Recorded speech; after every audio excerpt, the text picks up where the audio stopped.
Hello everyone, it's me JB from UniqueTutorials. Today in this video I'll show you how to use the right mouse button to move or drag any program window in any Windows computer. So without further more delay, let's begin. So firstly let me show you, just to give an example, let me open a file explorer. So this is one program window. So by using the left mouse button, by press and hold the left mouse button, then we can drag it.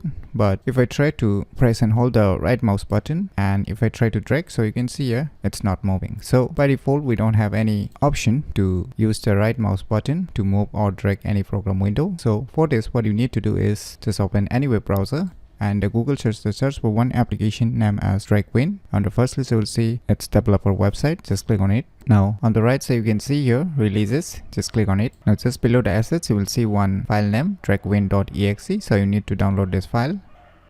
So finally the file has been downloaded. So let me go to the folder where it's being downloaded and let me close this web browser. Now just double click on it to run the software installer. And now the application is started and you can see the software icon on the taskbar tray menu. As you can see here, the DragWin icon is showing up. So now let us reopen one program window. And now let me press and hold the right mouse button and let me try to drag this program window. So now you can see I can move using my right mouse button. As you can see here, I'm able to move.